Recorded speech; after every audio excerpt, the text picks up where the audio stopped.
Welcome to the Property Couch, where each week you get to listen to two of Australia's leading property experts. Bryce Holdaway, co-host of Location Australia on Foxtel's Lifestyle channel, and Ben Kingsley, Chair of Property Investment Professionals of Australia and the 2014 and 2015 Property Investment Advisor of the Year.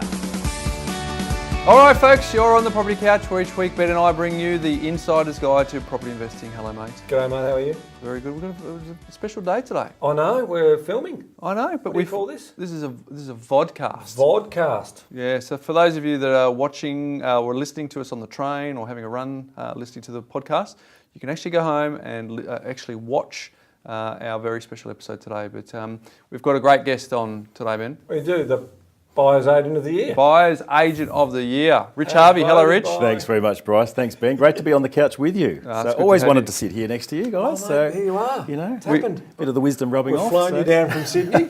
All the very best experts in Australia sit next to you on that couch, Ben, Fantastic. so you certainly fit in. But for those of you who don't know Rich, he is the president of the Real Estate Buyers Agency Association of Australia. As Ben mentioned, he is the Buyers Agent of the Year. He also runs a very, very good business out of Sydney called Propertybuyer, and likes to do a little bit of economics too, don't you? You've got a bit of a part-time dabbling in being an economist, right? Well, that was my past life, actually, yeah. Yeah. So when people hear about that, when I read my newsletters and commentary in the media about various things, all talking property, so yeah.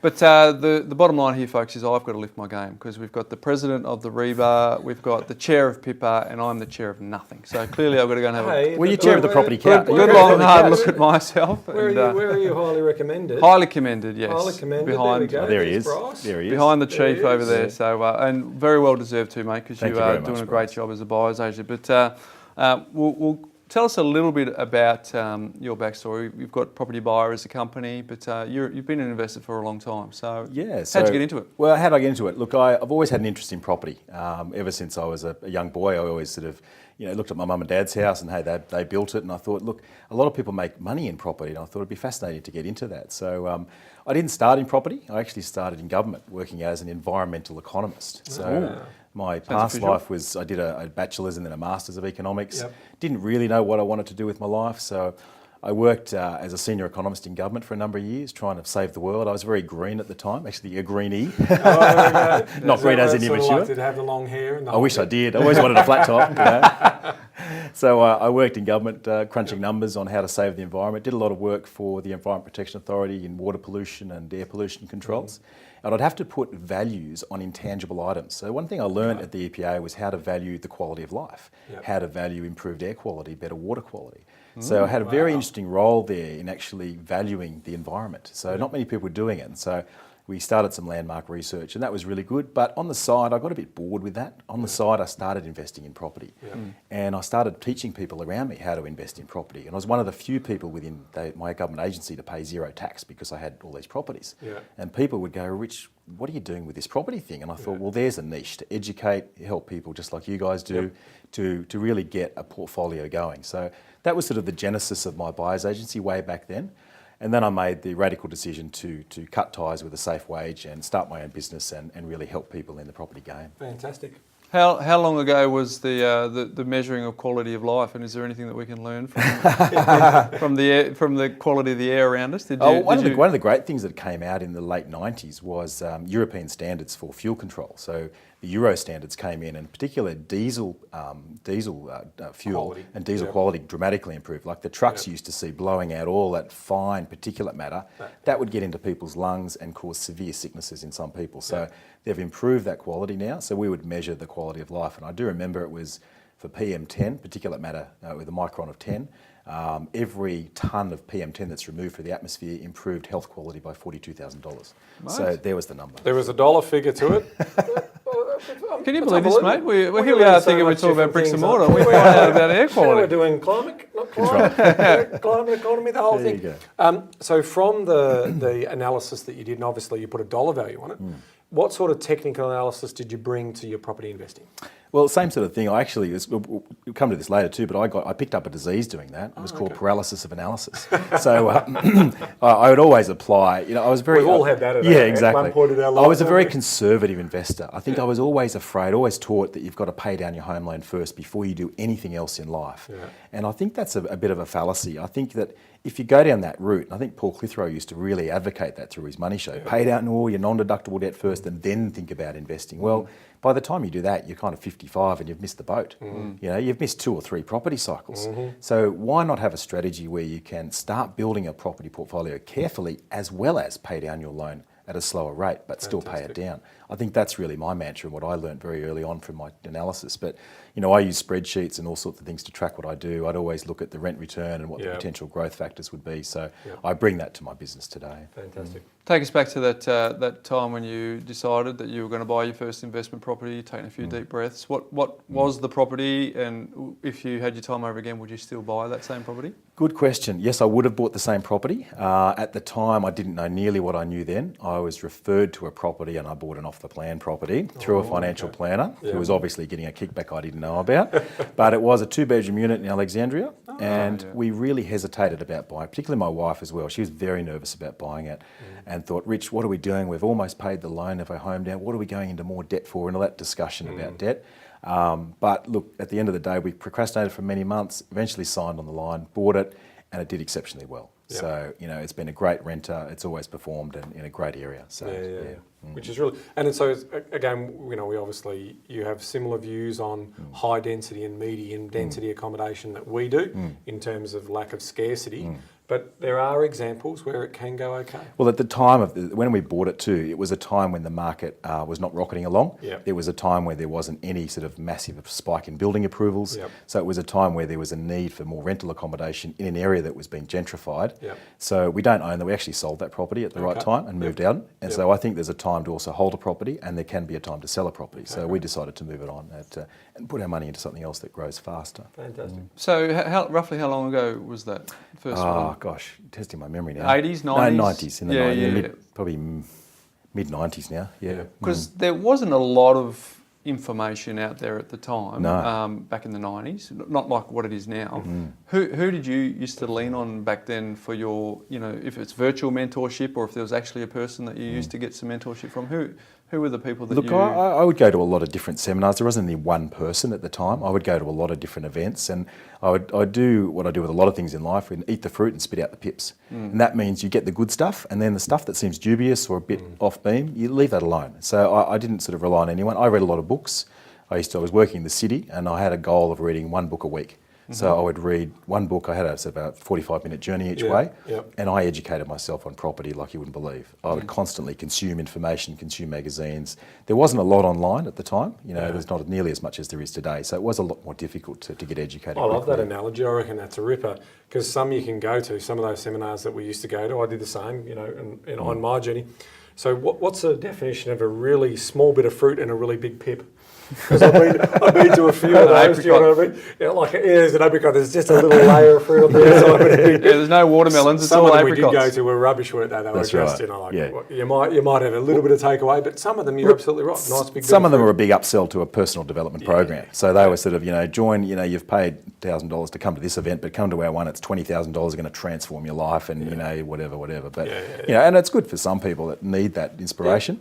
I think the thing I learnt was stay the course and valuations, learning about valuing your property and recycling your equity. That was the best thing I got out of those seminars. So the technical analysis? Correct, yeah. So let's explore that a bit. Tell the listeners how we do technical analysis. The technical analysis, Ben, one way we do it is we look at a number of factors of the physical features of the property. So we look at the land size, we look at the land content of the purchase price, the building price, any depreciation left, we look at the rent return, the future capital growth, the historical growth. So we look at those parameters, vacancy rate. I mean, these days you can get elements like online search demand. You can actually get that sort of, and you wouldn't, previously you could never get that. Couldn't get any of that. So there's a lot more information you can get these days to really help indicate whether a property is going to perform. Fantastic. Now, we've had discussions before, because what the listeners may not know is we've been at the same expos now for the last 5 to 10 years, and we've often talked about researching is not searching. So How do the everyday investors get access to good quality research intel, which is more than just checking out the portals and seeing what's available to? So just to the first buy? point, Bryce, I think we should define what research and search means. As you've heard me speak at my seminars, and you like that point, is we find a lot of people will just jump straight into searching. They go to Domain and go to real estate and look for their dream property or their dream investment. They miss that first hurdle of research and what to buy and where to buy. So redefine, just take a step back, and research is identifying your strategy. It's identifying the parameters of the property you're looking for and where it's going to deliver the growth and yield that you need to achieve an outcome. So that's the research. How do you find that information? Well, a number of ways. Yes, you can find some on realestate.com. There's some pretty good comparable sales. But if to really dig deep, there's a couple of portals that we use. One is Residex. That's often a good one. That goes, historical growth information is very, very good there. SQM for vacancy rates. They're very, very good. We use some magazines like API magazine, which is quite strong. So the data stuff in that. So RP Data and RP Data Core Logic, and Your Investment Property Magazine data in there as well. Exactly. Things like DSR score, demand supply ratio. Some scores there that identify certain indicators in the market. So there's a number of different portals you can go to. The next question is, how do you interpret all that information? And I've seen some people, we've had lots of clients that are extremely analytical, get themselves really confused. We've even got one client at the moment trying to look at the per square metre rate of the land in one suburb versus the next land and suburb, but it's not going to work. It's not a cut and dry thing. It's not like New York apartments where you can go per square metre. We're talking about very different attributes for properties, even in the same street. That's right. If it was that simple, we would have all done it. That's right. You know what I mean? Like we've all got we're spending lots of money on our research. We know what we're sort of looking for, but there's no set formula. So demand supply ratio is obviously a terrific one in terms of looking at that, but it also needs to be overlaid with the sentiment, the human interest and human behaviour drivers that come into that. So that's right. So coming back to that technical analysis question, it was that. I mean, I can do that sort of cost per square metre of land, and I can do cost per square metre of build. Put those two things together, and I'm meant to come up with what it should sell for. It doesn't work that way. And one street back, and that's in a little valley, and so that bit of land only 50 metres away from that bit of land is different. This bit of land's got city views. This bit of land 300 metres down the road doesn't. All makes a difference. And one of the big things, we're really talking about fundamental analysis now. It's that, and that buyer sentiment. If you can buy into a market that has a very high proportion of owner-occupiers, that's actually quite a safe market to buy in, because owner-occupiers typically hold their properties for longer periods of time and are prepared to pay more for it than the average investor. They buy with their heart, not their head. Exactly right. Mate, have you forgiven your parents for putting such pressure on you? Because, like, if you had to become poor, poor Harvey versus Rich Harvey, you were destined for it. But, how long have you been working on that one for? Mate, I've been thinking about it for the last 60 seconds, just waiting for a breath. Mate, just waiting for a breath. But so you're the president of the Real Estate Buyers Agency Association. Correct. Tell us a bit about what drew you to that role, and I guess buyers agents have only become really popular in the last decade. So how do you think that organisation can help the consumer when they're buying? I joined REBAA, I think it was back in about 2002 when it was in its infancy. There was probably less than 10 members at that time. Wow. So it was a very small embryonic group who got like-minded individuals who saw there's a niche in the market to independently represent the buyer. There's selling agents being paid by the vendor, but buying agents really hadn't been heard of. So it was an embryonic early stage. So I was attracted to it because obviously I wanted to network with like-minded individuals, but I also had a passion to see the standards raised in the industry and to make sure that people get ethical advice.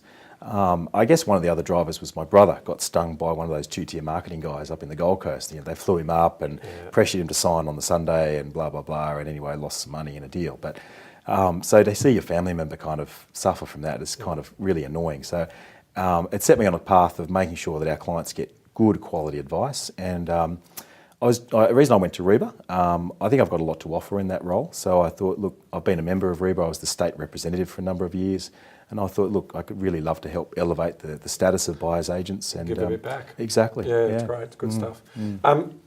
So, and then the business itself, in terms of, tell us a bit about the business. So my business is propertybuyer.com.au. We're exclusive buyer agents. We have a number of different divisions within the business. The main ones are home buyers and investors. So we We'll find homes for our clients. We'll find investment properties. We also do commercial properties. Okay. We do high-end prestige, and we do development site sourcing, which is Fantastic. another add-on to our business So as well. how many in the team? I've got 12 in the team in total. Wow, yeah, fantastic. and each buyer's agent works in a specific geographic area. You need a local expert. That's the big thing you've got to have, is a local expert that knows the market. You can't have one buyer's agent that covers the whole of Australia. It just doesn't work. Yeah, hard You've work. got to use a local buyer's agent.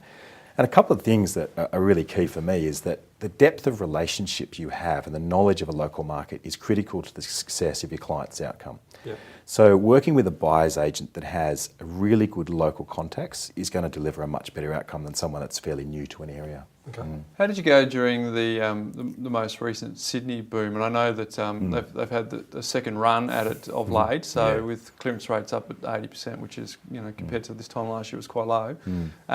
How did you go during that time? Because it's an interesting time to be a buyer's agent during the boom. Because Look, it has been the very... real estate agent is just effectively press hard 4 copies, and they just sort of, it's not the same as when the market's in equilibrium, and it makes it tougher for you. Look, great question, Bryce, a much harder market to operate in. So I guess to answer your question, we've had to operate with greater speed, and we've also had to recalibrate our expectations on pricing. Yeah. So let's unpack that a bit. So the way we work with speed is it's about getting access to the properties first to market, even before they get on market. We get access to a lot of off-market properties, and that gives the clients an advantage. When they're on market, you're going to have not just 4 people attending the auction, but 10 or 12 or 15. So trying to get offers accepted prior is one strategy. Often the vendor just will not have a bar of it, the agent won't have a bar of it, and you have to go to auction.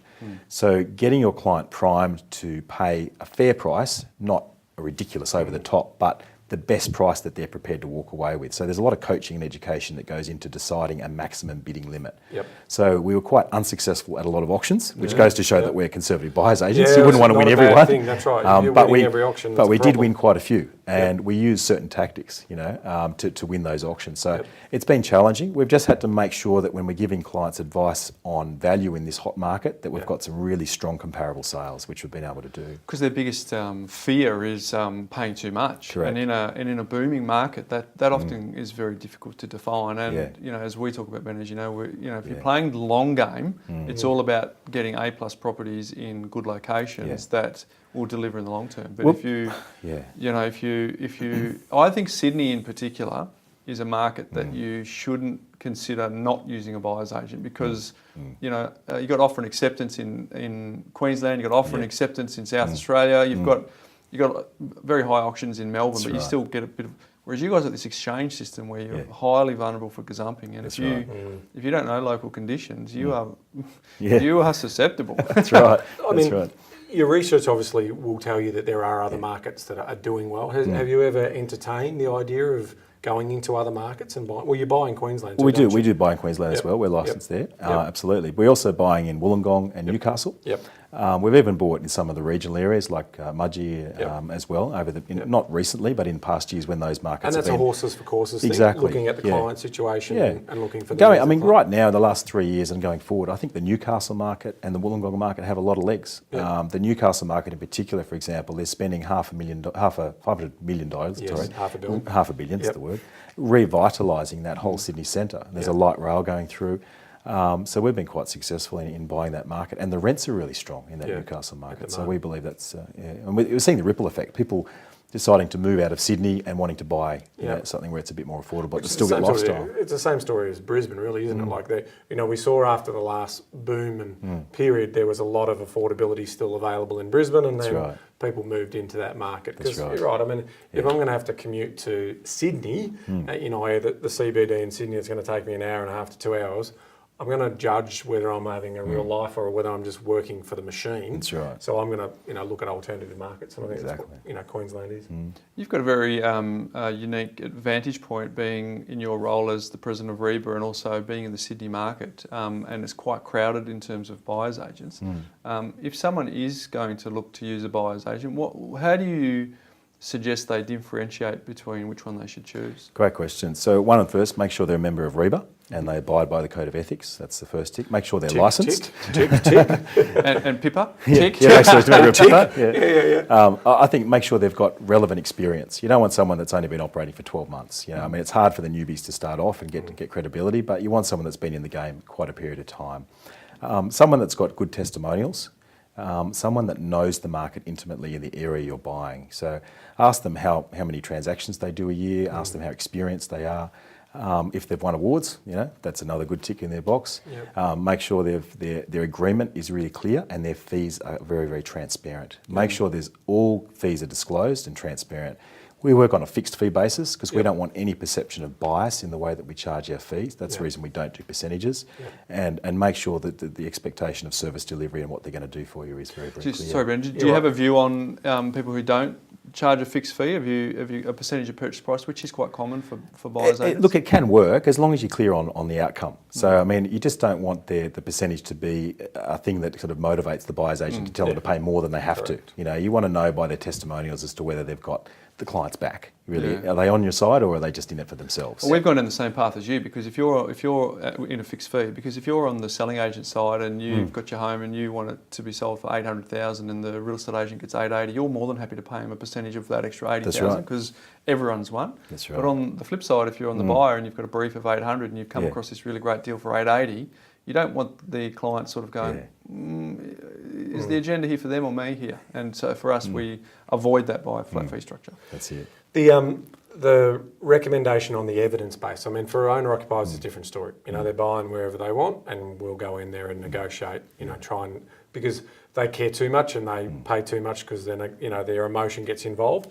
But in terms of the research piece, do you supply a research piece? So let's take Newcastle, you said before, is of interest to you. So are you doing a detailed research piece in terms of the area and the why? Correct. As part of the service offering? What we do, Ben, when a client first engages us, we do create what's called a buyer's brief. Yeah. So we get a very clear strategy on what it is they're going to buy and what they can afford. So we prepare a document that says they're a 500k investor, they've got a growth strategy, and we're going to put them into these areas.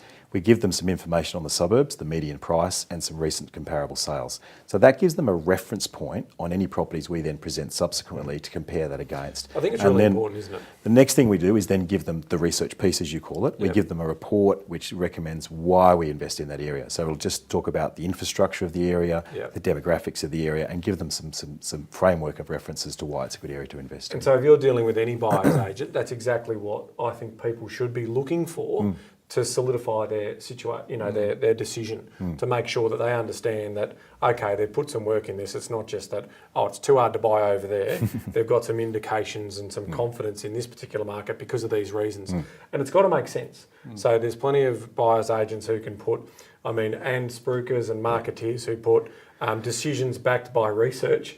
And then you look at the research and it's, there might be a Westfield shopping centre out here in a few years from now. That's right, a couple of years. There's talk of a train line coming out here in another few years, and there's going to be a freeway close. But you just got to go with the common sense. Yeah, a connection of mine always laughs. She says, "Look, if you put it on a PowerPoint presentation and put it up on the screen, all of a sudden it becomes fact. What's the basis of it? So you got to dig that a little bit further." No, I always love to ask the questions of the bad experiences or what have been some of the mistakes. I mean, I think our listeners and viewers always love to hear those. I mean, I'm well documented in one of the magazines for my $500,000 mistake. Any of yours that you I knew you'd ask this hard question, so here we go. I've got to take off my shirt and reveal myself now. Is that right? No, great, really good question, because I think actually people can learn even more from your mistakes than your successes. Yep. Even when you're a parent, you're actually going to learn more from your parents' mistakes than their successes, and it's how you handle those failures and how you deal with them is also a measure of your character, I believe. But people aren't just interested in win; they want the woe to win story and how you actually can relate and came back out on top. Look, happy to share a couple of stories. And I just to jog my memory, I just wanted to sort of make sure I cover off on this. But one of the things that I've made a mistake is buying a property with a pool. I told other clients not to do it, and I did it myself. So, I'm actually looking at one myself with a pool at the moment. So but I do say I did it because I thought I'd get an extra $50 a week rent. I get about $40 a week rent, but the cost, like the filter's blown and something else is busted and this is gone, and it's just a hassle to maintain the thing. So that wasn't a really good decision for me. What about? Do you buy up far north or anything like that? Do you go up in Cairns and any of those sort of areas? I wouldn't buy in Cairns. It's just too remote. But the other mistake I've made is trying to run before I can walk. Yeah. And what I did very early on in my investment career, which basically this is my rags to riches story, I tried to buy an investment property, a development site, and build 26 townhouses when I had 2 properties behind me, and I virtually wiped myself out. Wow. So made lots of mistakes, picked the wrong JV partner, picked the wrong lender. Everything that went wrong could possibly go wrong. So I basically lost 80% of my net worth in that one transaction. Wow. And that was just a couple of years before I started my business. Yeah. So from that mistake, I've risen through a whole heap of personal issues have come out of that. Yeah. But again, just persistence and applying myself, not repeating the same mistakes, we've been able to get beyond that and rebuild a portfolio. Fantastic. So that's one of the hardest things I've ever done. That's a REBAA story. So, it amazes me how many people talk to me about their development stories. I mean, in the magazines we get the success stories, but how many are out there? Yeah, I've got one. Where they've you've got one as well. I haven't. I mean, probably because I'm a little bit more you're too conservative. wise. You're too smart. Well, you can just learn from everyone. Just you're let too everyone else make the level-headed. mistakes for you. There you go. Did that, didn't I? You don't have any what we're sort trying of... to say to our listeners and viewers. Listen to what we say, because for every one great story, I reckon there's 20 duds out there of people like. But you can't let that define you. See, I was a bit depressed after that, and I wasn't suicidal or anything, but I was depressed, and I thought, I'm hopeless. I don't know anything. But I thought, no, I don't. I've made some incorrect decisions. Yeah. I have to rectify that, and I've got to move beyond it. Get busy living. And it was the other mistake, I guess, was procrastination. I kind of delayed making some property decisions, and that cost me an opportunity cost. Yep. But since then we've done a subdivision, we've rebuilt several houses, we've made lots of great investment decisions, and we've made a lot more than we've ever lost. So you're not going to win. I think we've got to let the listeners know: don't aim for perfection in every decision. Aim for the best. What do they say? Prepare for the worst, but aim for the best. You've got to put protection in all of your decision making. Because I always think there's people call themselves a perfectionist, but I reckon 90% of the people who call themselves perfectionists are actually procrastinators. Yeah, exactly. You've actually got to do something first before you can perfect it. That's right. Yeah. And we always say that one of the biggest costs that any investor will pay is procrastination. So the fact that you didn't let it, you set back. I mean, even presidents of the United States or elect have been bankrupt before. As you said, not him personally, but his companies. But that's a good segue into, do you have a view on what impact Donald Trump's election might have on the Australian property market? Look, a couple of things. Certainly it's created instability in the share market. They weren't expecting it to happen, and it's happened, and it's a bit like the Brexit vote. It didn't go the way everyone expected it to happen. So I think, unfortunately, what might happen in terms of trade is the biggest implication for Australia. So Trump, I believe, has protectionist policies. So he's going to raise tariffs in the US, which means our exports going out of Australia are not as competitive, particularly for China. If China can't get into the US with its exports, then that slows down demand in China, which slows down demand for Australian materials and resources, which can then impact on our GDP. So the bottom line is, if China shrinks and the world trade pool shrinks, everyone loses. I'm all for open trade. He should really get his head ready for this protectionist policy. He's trying to go, let's reinvigorate manufacturing. Well, no, they're not good at that. Outsource that to other countries that are good at it. Do what they're smart at. So I think, to answer your question, it could have an impact on the Australian property market in terms of overall growth and sentiment in the economy. In terms of clients, because you talked about some mistakes that you've made, what are some of the things where you just shake your head in disbelief when a client comes and they engage your service, but you just look back at their backstory of investing and you just go, what were you thinking? I mean, what are some of the common things you see? Some of the things I've seen is buying lots off plan and losing lots and lots of money off the plan. Not that off the plan doesn't work, but it only works in very selective circumstances. We actually even had a client recently, and who needs their head read, to be honest with you. I've got to share this story anonymously. But they bought a property, it was just completed, brand new, in Mossman, a 2-bedroom unit for, I won't say the price. It went up, they had a 12-month delayed settlement, but we were able to get them in there and move into the property under licence. But the client didn't like the blinds and didn't like some aesthetic thing. The property gone up 100 to 120 grand in value and decided not to settle. Are you serious? And I have no idea. I still can't believe it to this day why they didn't change. And then they asked for their feedback. And we said, what is wrong with this lady? It's unbelievable, totally illogical, totally illogical. So that's a pretty weird one. You do meet that are out there that have mental so they're health throwing issues, away 100 grand, literally throwing it away because of some pedantic issue with the apartment. Just crazy. Look, I mean, and this comes back to that state of wallet, state of your wallet playing with your state of your mind. Yeah. So it's like people who paper trade. When they paper trade, it's like, I would have made that call. I would have definitely made that call. Well, you had the opportunity. I mean, some of my mistakes. I remember a block of land in Western Australia, probably 80 metres to the beach, and just before the boom, I'm thinking, it was $180,000 to $200,000 for this block of land. I could put 4 townhouses on it. Is this going to be all right? Boom comes, goes up to 1.3 million, and I spend every second Christmas over there, so I get to see the block of land every time. So I get a reminder of it each time. You wouldn't have done it, that was a development. Well, and hence the point. So I can sit there and I can, and I can say, oh yeah, I definitely would have done that, or why didn't I do it? Well, I know I didn't do it because I'm risk adverse. So it didn't meet, and we have people who come to us and say, oh, this is taking a long time or whatever, and I'm not in a position to move. It's like, well, you may have, but would you have done the call? Would you have made the call at that time? If you're paper trading, I've got a great share strategy, would you actually execute that? So there is definitely that benefit of hindsight. I often say to clients, further to that point, is just sort of fast forward 10 years from now and just think of the person at the barbecue who's going to tell us the story about back in 2016 they could have purchased the property for X, because it's easy to look backwards, isn't it, in the rear vision mirror, but very difficult to look It brings through. the point of what you're really calling about is courage and confidence. Yeah. And you guys would do it with your clients too. What you do in bringing to a client is confidence and courage in the transaction. A lot of people get scared. They look at a short list and think, oh gosh, I've actually got to commit dollars to this. Yep. But you just talk about it and you show examples, and like you say, the history of hindsight, a benefit of hindsight, and they're going to do really well. Well, often there's a whole lot of stuff that a BA does, in terms of research background, clarifying, they've got to find it, they've got to assess it, there's a whole, but ultimately if you had to define in 2 words what a buyer's agent does, it's really say yes. They've got to help their client get confident to say yes, because ultimately at the end of the day, you talked about paralysis by analysis, you see so many people get in their path. Ultimately, history has proven that all you need to do is put your name on a title. Now going forward, it's probably, we don't have that same view, but it also still requires you to have that courage to back the advice that you're taking, and then say yes. That's right. Because it's easy to say no, and it's really hard to say yes. And it's based on the judgment, isn't it? I refer to that as confidence, but judgment. So when is there a walk away? Yeah. When does the deal look good? I think it's really important. Yeah, but you're not taking courage and taking a crazy risk.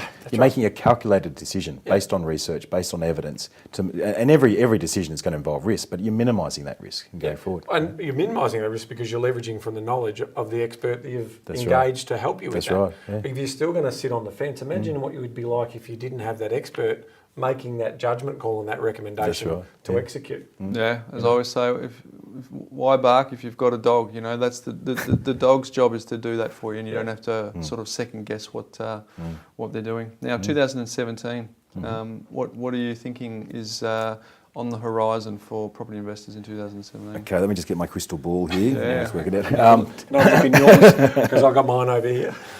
2017, I think we're going to see, in the Sydney market to start with, I think we're going to see a bit more of the same. Everyone says, the market's going to moderate. At the moment, there's around 20% shortage of listings, and vendors are holding back from listing, which is creating a shortage of supply, so it's keeping prices high. I think if we can get past that impasse, and there's more talk of rate rises, then we'll see the market really levelling out and just go back to a much more moderate, 2 to 4% kind of growth, which is much more sustainable after just crazy 4 years of massive growth. Correct. So that would be nice. That'd be the ideal. I think it's going to be tougher lending standards from the banks, but at the same time, I think there's opportunity all over the place. The thing that's driving, and don't underestimate the strength of the Sydney market for this reason, it's the transport infrastructure, the health infrastructure and job infrastructure that's going in. There's just, if you drive around any part of Sydney, you'll see cranes and roadworks and hospitals, everything's going in, and that's creating a lot of jobs. Yeah, absolutely. So that's underpinning the whole economy in New South Wales. Any views on Queensland or other markets? Look, firstly, the Brisbane market, I still think that's got plenty of legs. Yep. I don't think it's going to be as stellar performance as what Sydney has been. Yep. I think we could get to a stage in the next 2 years of nudging a double-digit growth number. Yep. Rents in certain areas are still pretty good. So, for example, we're doing some properties up there where we're getting 6% yields. We chuck on a granny flat, we're getting 8% yields. Yeah. So I still think that market's got legs. Yep. Melbourne, I'll let you guys be the experts here talk about Melbourne.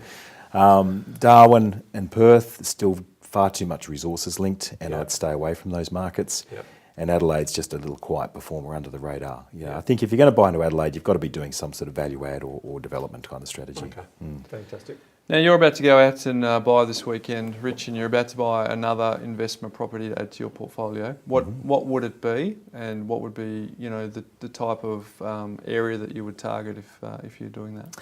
I'm looking purely for value-add developments myself now. So I'm currently doing a duplex development, and I'd be looking for more of those. Yeah. So I can decide when I've built it. Firstly, I'm creating equity by building it. So I'm getting a block of land, putting on 2 properties. Yep. I'm going to get 2 incomes from the one property. Torrens Title or Strata Title split them. I can decide to keep one and sell one, or sell both and make a profit. So I've got 2 good exit strategies. That's the sort of thing I'm going to look for. It's affordable. It's not over the top. It's not buying 26. I'm going to lose my shirt. Is it for everyone though, or would you do that for a new entrance? I wouldn't do that for new entrants. No, I would say get 3 to 4 properties behind you before you start doing that strategy. Take a little bit more calculated. It's exactly don't jump in and try and do it, because it's a bit of paperwork. You've got to get your head around it. We help clients through that process, but don't do it as your first one. No. Yeah, I agree. I agree. So I think, but that's why you're the experienced investor, and that's why you can do it. Yeah, but particularly in the Sydney market, people say, the Sydney market's had its day. It hasn't. There's plenty of pockets where there's still going to be growth, and doing those value-add strategies is really good. And even just buying existing properties, there's still deals to be done, and we're seeing some amazing prices, and people are getting revaluations and getting good equity. Now, we've asked you to come on. Is there anything that you want to share with the viewers or listeners that that you've taken out of your many years, your 20-odd years of doing this, that you would like to share with us? I think you asked me before, and I've just written some notes so I wouldn't forget to share that. I love sharing tips with people. Yeah, great. Even the Uber driver on the way is picking my brains on the way here. They all do. It's the cabbies great. and the Uber I love drivers, it, and I'm really happy to share. So I told him I was about to do Australia. What do we got? Excuse me. A couple of things. I think number one is stay the course. Yep. When you're deciding on an investment journey, stay the course. Don't buy one and drop out. The number of investors buy 1 or 2 and then, it's all too hard and drop out. Stay the course would be my message there. Yep. Number 2, work out a strategy that works for you. There's not one size fits all. It might be a duplex strategy. It might be buying a positive cash flow. It might be, buying a house and land. There's going to be a number of different strategies, but work out which one you feel comfortable with. Some people freak out at doing a development. Well, don't do it. Just get someone else to help you. So stick to a good strategy that lets you sleep at night. Number 3, get independent advice and don't try and do everything on your own. I remember on my first property, I tried to manage it myself. All good for the first 6 months, thinking I'd save 6% until they stopped paying rent and I didn't know what to do. So don't outsource everything. Until you realise you value your time much higher rate than that amount Absolutely. Bucks you give to a property manager. We've talked about learning to walk before you run. Don't try and do developments. Love it. And another one, don't be afraid to invest interstate.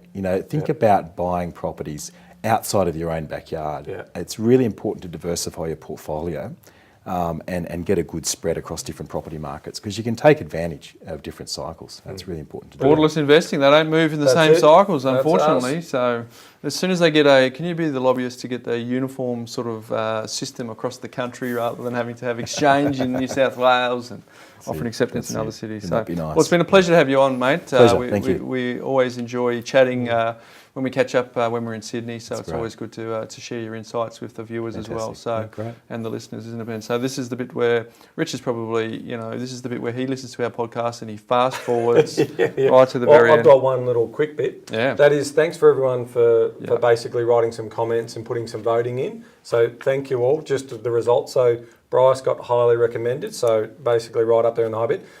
This year I got runners up. So well done, guys. Round of applause for you both. Well done. No, thanks to everyone. Don't worry about us. But so now we can't say 3 year in a row. Who cares? Now the real stuff. The real stuff. All right, let's get into it. So we're going Cherokee. We're going to set the scene for Rich. Rich is an avid, obviously, listener. So he has never listened to us before in his life. But that's a good thing. He doesn't need to listen to it. He's an expert. So this is where I sign off in some language, mate. Fantastic. And look, you can see it. I'm looking forward to this. It is special. There's only one thing more popular on this segment than this, isn't it? It's now Ibis. Footy talk, and then Ibis as well. Yeah, I know. So Cherokee, We're going Cherokee. We're going Indian Cherokee this time around, and this one's an interesting one. So, do-da-da-goffy. Do-da-da-goffy. Do-da-da-goffy. Too many one-liners there for you, mate. I don't know, is it how? How, hello? Do-da-da-goffy. Is that how? And then goodbye. Do-da-da-goffy. Sounds good to me, mate. As you know, I never argue with you on this segment, but quick shout out to our listeners who have sent us quite a few links when it comes to the wins and the losses that you've had when it comes to investing in property. So once you've had the frameworks and the principles applied and some of the things that you've done well, we appreciate you sending those in. So we're going to make that a feature in one of our upcoming episodes, aren't we, Ben? Definitely. But I think that all of the listeners can learn from that. But until next week, Ben. Oh, Mate, you meant to know this. Okay. I'm a professional. Do-da-da-goffy. There we go. Do-da-goffy. Do-da-da. Thanks, Rich. Thanks, guys. Thanks for being on. Cheers, Thank mate. you.